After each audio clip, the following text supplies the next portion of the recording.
Hello and welcome to Enchantment of Eternity's review for Better Call Saul Season 6. In this video, I will review Season 6 of Better Call Saul as a whole. So I have to start with a spoiler warning for Season 6 of Better Call Saul. If you have not seen very much all, every single episode of Season 6 of Better Call Saul, you will not want to watch this video, otherwise some things will be spoiled for you. So, this is the final season, or was the final season of Better Call Saul, and I remember speculating.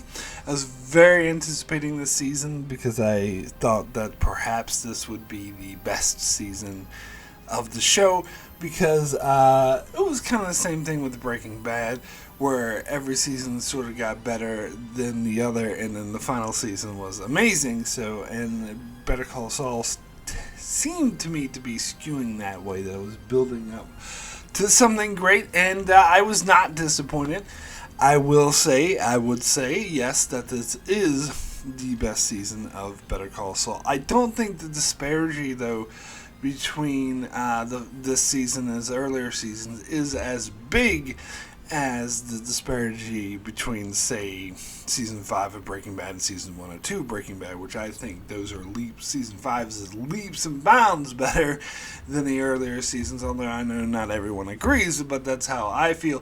Whereas I don't think it's necessarily the case with Better Call Saul. I don't think this season is leaps and bounds better than the previous seasons. I think the previous seasons were also really great. This is just, I do think this is definitely the best. Also, it's Better Call Saul's not the same as Breaking Bad, where I felt like, and I still feel like, and again, not everyone agrees, that Breaking Bad got better every season, that each season is better than the previous. Season 2 is better than Season 1, Season 3 is better than Season 2, Season 4 is better than Season 3, and then Season 5 is better than Season 4. And each season got better and better. Whereas I did go back recently and rewatch all of Better Call Saul, and I did find that I felt Season 1 had a strong start, and Season 2 really dipped and was my least favorite season. In fact, I don't think Season 2 should have existed. I think most of it's filler, and a lot of the story points that happened that season could have been shoved into Season 3. Maybe a longer Season 3, but still. But then Season 3, definitely better than Season 1 and 2, and then Season 4 was better. Yeah, so it did get better every season with that exception of Season 2. But anyway, Season 6, Better Call Saul. It was kind of a disjointed season, to be fair. The first 9 episodes dealt with finishing up the storyline that we've been following for the entire show with Jimmy McGill and Kim, and the shenanigans going on with Lalo and Gus and Mike.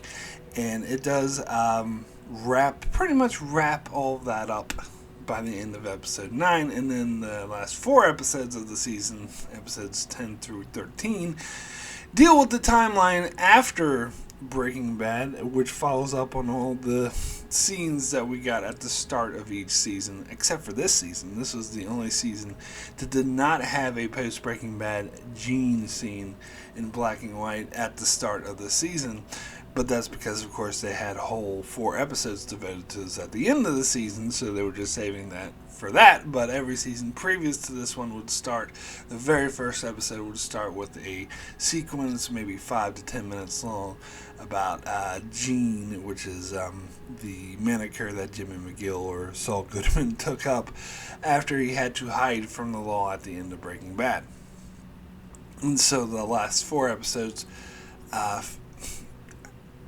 continue that storyline. However, I do think that those 4 episodes did do a really good job of tying that story into the previous seasons of Better Call Saul, or the other storyline of the prequel to Breaking Bad, where this is post-Breaking Bad.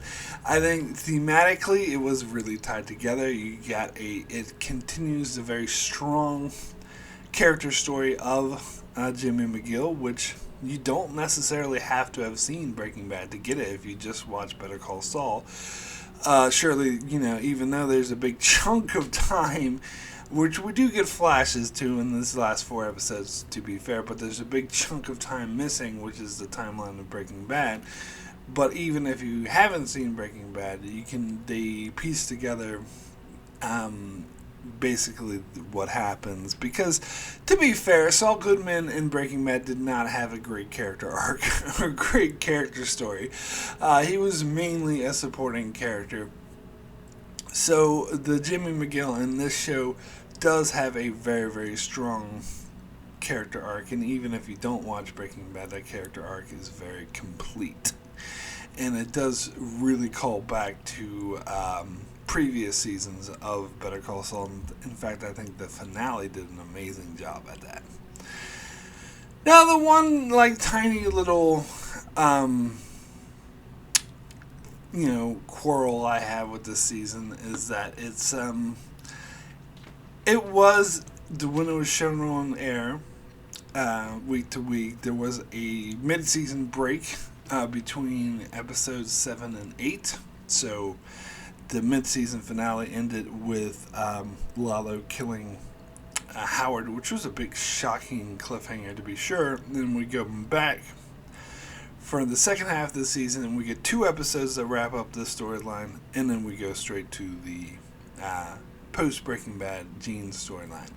Now, I think you might know what I'm going to say, and I really do firmly believe this way, that the mid-season finale should have been after episode 9, and the season should have came back with the Gene stuff. Now, it is more of an even split, since there are 13 episodes this season, to stop after episode 7 and come back for 6 more episodes. But regardless, because I've seen shows do mid-season finales or mid-season breaks that were not even, and I think this one would have been really appropriate. Now, it wouldn't have been as big of a cliffhanger, of course, Lalo shooting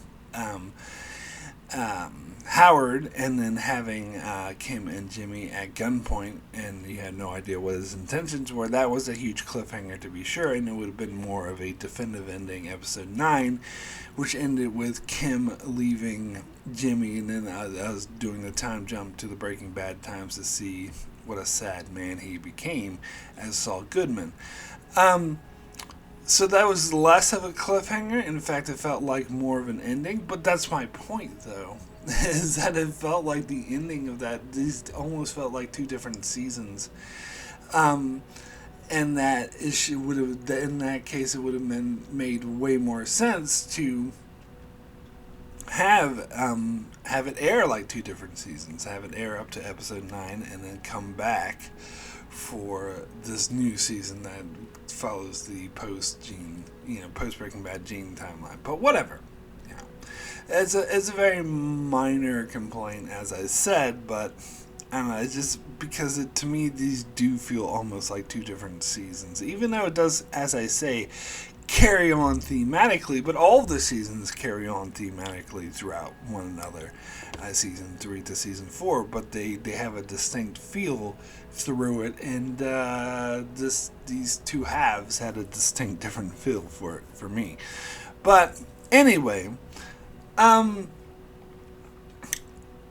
so the first part of season 6 deals with Jimmy and Kim's scheme to take down Howard, and it also deals with the plot of Lalo faking his death and Nacho being on the run, and Gus, Nacho eventually dying because Gus, uses him to take the fall for Lalo's death. But then Lalo, of course, knows that Gus is involved, so he goes off to Germany to try to find evidence to prove that Gus is building this underground laboratory.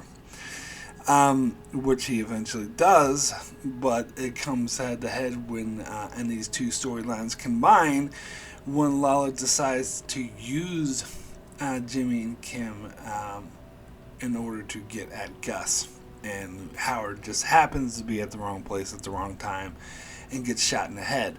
Thus, this scheme that Jimmy and Kim were doing for just fun, and they kept convincing themselves that it wasn't going to hurt Howard ultimately, that overall Howard would be fine, ends up being permanent, because when Howard is killed, Mike uses that as the cover that they were building as a cover for his death.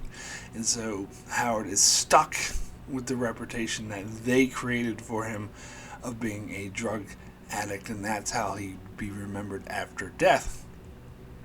And the fact that he was in the wrong place at the wrong time was kind of a consequence of them, because he came to, have it out with them and yell at them for ruining his life or attempting to do so. And so, in many ways, you could say that it's their fault that he died in the first place. That's certainly how Kim looks at it, not how Jimmy did, however. And so this leads to Kim leaving Jimmy, and this is, several big questions that people had for this prequel, because it is a prequel, throughout the entire show's run were answered in, this mid-season, well, I guess the return from the mid-season, but what should have been the mid-season break. These 2 episodes that dealt with Lalo killing Howard in the aftermath, or 3 episodes actually. A lot of the big questions of the entire series were answered. One huge one is what happened to Kim, because we know, we see her getting closer to Jimmy and being part of his life, and yet she was nowhere to be found in Breaking Bad. So what happened to her? Did she die? Did she run away? Did she get arrested? Was she there in Albuquerque the whole time? We just didn't see her because she was off screen. So that big question got answered, that she left him, divorced him, and ran away because she couldn't live with the guilt of what they did to Howard, whereas Jimmy had a means of compartmentalizing and convincing himself that he wasn't responsible. And another, of course, big question is, how does Jimmy McGill, this small-time lawyer living out of his crappy car and bringing food to his brother, how he will transform into the Saul Goodman con man crime boss that we saw in Breaking Bad.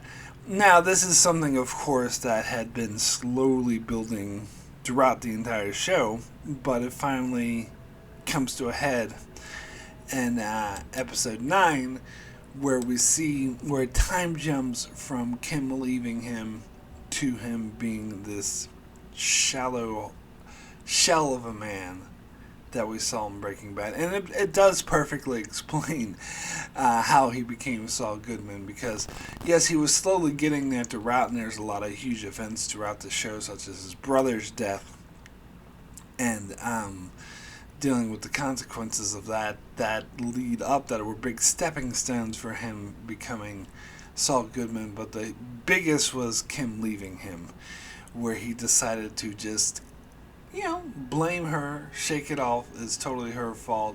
And it kind of caused him to become extremely apathetic and not care about anything, because she was basically the only thing holding him back, keeping him Jimmy, keeping him caring at least a little bit, and having this light side. And when she left, that all went away, and he became this just greedy little shell of a man who just wanted money. And so that was hugely satisfying to see that. And then, of course, we also got several other questions answered, like what happened to Lalo, why wasn't he around? We find that Gus did in fact kill him, and we get the origin stories of Gus and Mike, building their empire together, and how they're sort of hiding from the cartels. Now, if there's another little complaint I had about this season, and this is something that's kind of, there's no way around this because it's a prequel. I think it's the main sort of drawback to being a prequel, is because they were building Gus and Mike's storyline, and unlike the Saul Goodman storyline, this storyline would feel incomplete without watching Breaking Bad. As I said, if you watch Better Call Saul straight through and you've never seen Breaking Bad, you have a complete character arc for Jamie McGill, and you don't really need. I mean, it would add more flavor to it for sure, but you wouldn't really need to watch Breaking Bad. But as far as Mike's storyline and Gus's storyline, you need to watch Breaking Bad to get the conclusion of their storyline. This is basically just half the story. It's just building, it's doing a lot of setup, and it fleshes out and makes their storyline in Breaking Bad way more interesting, way more dynamic. But you can't really get it just from watching this show. That their storyline kind of tends to just disappear and taper off in the middle, after episode 9. And then we basically just go straight on to Saul Goodman and just ignore Gus and Mike, because of course they both died in Breaking Bad. So if we jump to post Breaking Bad timeline, they're no longer alive. Now they did try to satisfy this with giving us a few flashbacks with Mike, which was nice, but it still ultimately feels like their storyline just disappeared halfway through season 6 when we had been really intensely following it throughout, especially the last 3 seasons. So I guess that would be a complaint I have, but again, there's kind of no way around that one.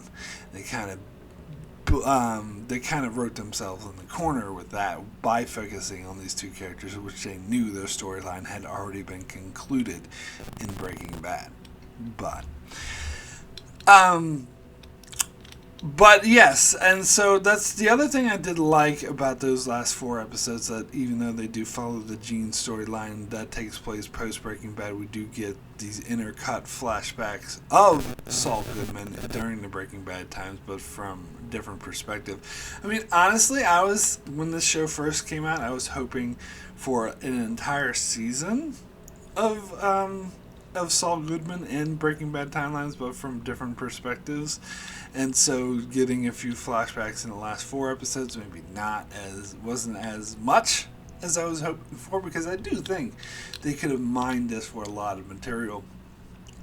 But they basically boiled it down to the important beats of Jimmy McGill's storyline, because most people who are watching this show have seen Breaking Bad, so they don't need to rehash what already happened. But it's important that I thought it was very vital and important that they didn't skip over it entirely, because it is an important part of Jimmy McGill's overall storyline, and you can't just jump over it, like jump from the prequel before Breaking Bad times with Jimmy McGill to the post Breaking Bad times with Gene. You can't just skip over that middle part. So I thought those flashbacks at the very least did help bridge the two storylines of what he was up to between those storylines. And actually, the way they played with it thematically was extremely impressive. Particularly, one of my favorite episodes is the episode called Breaking Bad, which I get because the first episode of Breaking Bad that Saul Goodman appeared in was called Better Call Saul. So if Breaking Bad has an episode called Better Call Saul, then why not Better Call Saul have an episode called Breaking Bad? That's a nice symmetry to it. But what I like about this episode is because it shows the events of how Saul Goodman met Walter White, but from different perspective that we saw that was not on screen during that episode. So the scenes in between scenes, which I actually loved, because the meeting of Saul Goodman with Walter White was a very important meeting. And if the show would have just skipped over it, I think it would have been lacking something, because his experience that he had was with Walter White is basically what the show Better Call Saul has been building to. All the prequel timeline and the post Breaking Bad timeline deals with the consequences of that. And so it's a very important piece of the puzzle. And I do think having those, even, you could say, you could just watch Breaking Bad. But as I said, I think this show should be a bit more self-contained than that. And I think having those flashbacks do help that. It does make it help be more self-contained, a great character arc.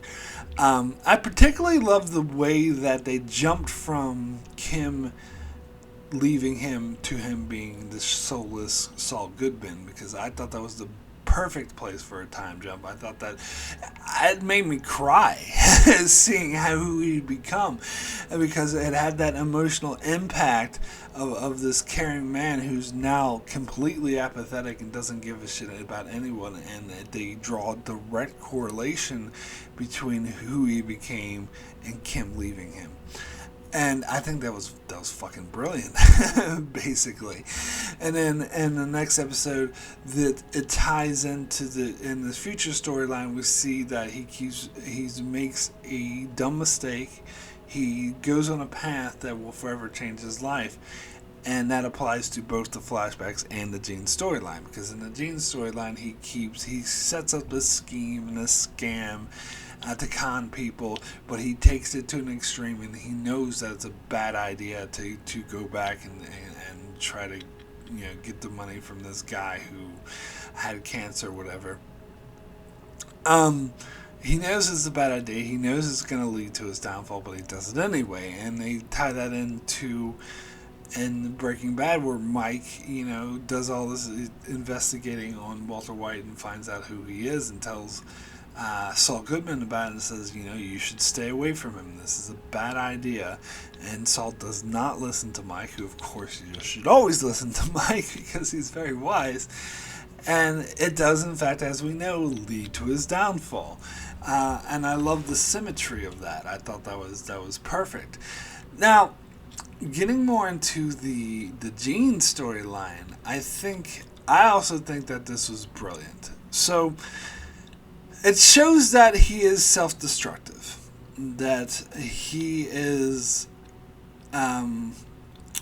purposely making these really dumb decisions that will lead to him getting arrested. Now, I don't think it's a conscious decision. I think that it is more of subconscious that he is. I don't think he's consciously saying, I want to be arrested, but his subconscious is like, yes, let's do these things, and pushing him to do more and more reckless things because he doesn't think he's worthy and he wants to go down. Now, I did have an interpretation that it's because, I've heard this interpretation that it's because his life is boring, he hates being Gene, but I think it goes beyond that. I think it's not just that he hates being Gene, I think he hates being Saul. And I think that's made clear in the finale, where he refuses to call himself Saul anymore and goes by Jim and McGill again. Because if it was just he was sick of being a manager at a Cinnabon and having that boring life as Gene, he could have gone back to being Saul. In fact, he did for several episodes, and he could have maintained that had he been more smart about it. He could have maintained being this classy, con man. He's starting to do some of the same rituals he used to do with Saul. He was becoming Saul again. He had that, foot massager thing, or back massager thing that went back and forth when he lied on the floor that he used to do as Saul Goodman. He got that again. He was like going right back to his bad habits and becoming Saul. So I would argue that his self-destructiveness came not out of being bored with his life of being a manager at Cinnabon, being bored with Gene. It had more to do with having this hatred, self-loathing of being Saul again. Like the external part of him was like, that's what he always desired. He always desired money and power, so he wanted to reclaim that. But his inner self was realizing how empty and hollow that was, which is something, as I said, they made clear in that time jump of how hollow that was. He was just never aware of it because he was so obsessed with being the winner, something that previous seasons made very clear, which I love. And so when he was self-destructing and making all these dumb decisions, it was his subconscious inner self saying, I don't want to be Saul Goodman again. Not I don't want to be Gene, as I don't want to be Saul. Because his life is empty, it's hollow, and I'm just a shitty man if I'm Saul. So that's why he's self-destruct. And I think in that finale, which I love, by the way, I think is one of the best series finales of all time. Easily makes my top 5. I think in that finale, he's still not realizing that at first. Like, that's why he plays the game with the lawyers, where he's like, oh, Walter White held me at gunpoint, I'm just a bystander, and using that to leverage, because he's having fun being Saul again, because he hasn't realized what his subconscious was trying to tell him.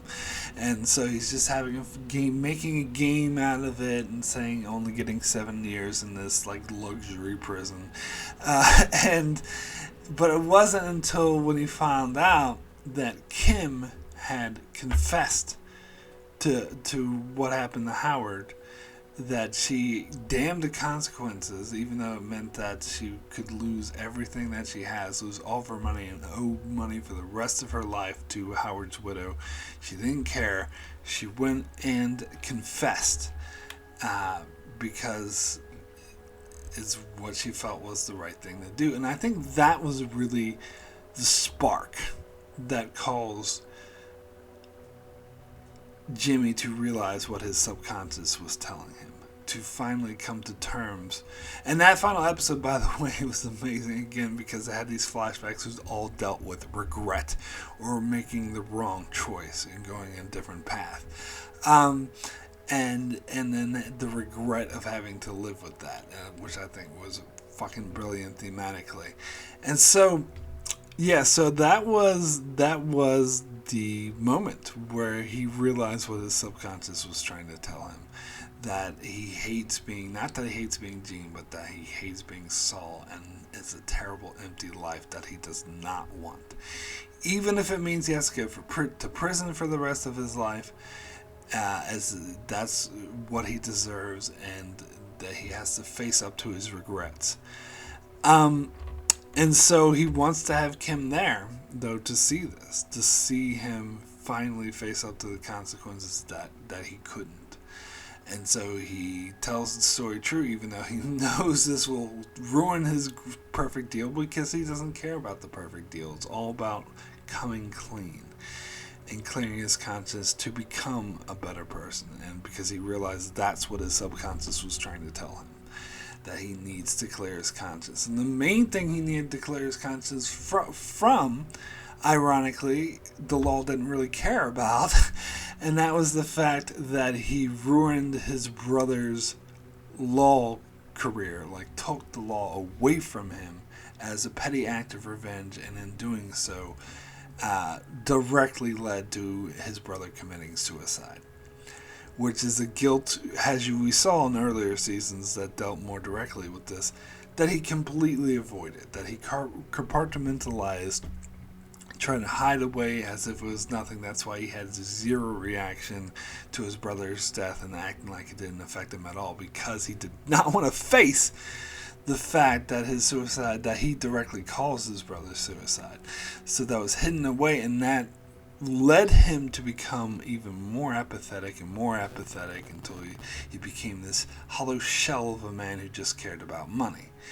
And then this is him finally realizing that and finally turning that around, which is why he confessed that. Because that was the main thing he needed to get out. And he mainly needed to get out to Kim because she understood that. But along the law, only cared about all the Walter White stuff. But as far as he was concerned, all that Walter White stuff and all the other bad things he did were a direct consequence of hiding from that main original sin of causing his brother's suicide.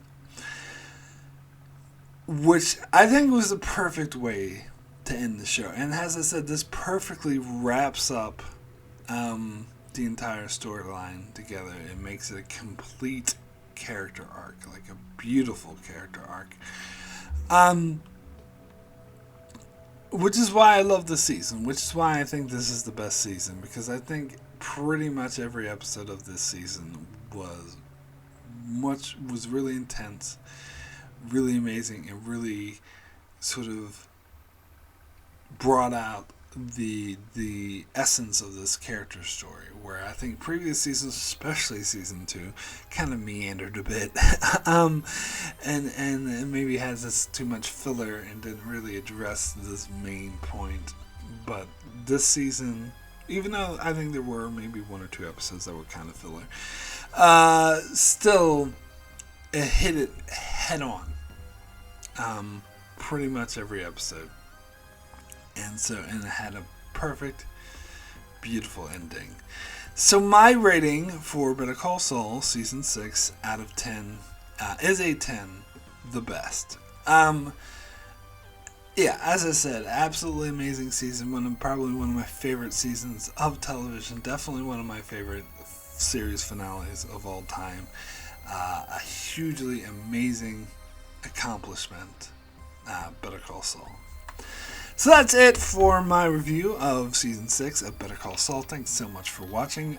If you enjoyed this, please check out my channel as I cover many more shows. I'm covering at the moment House of the Dragon.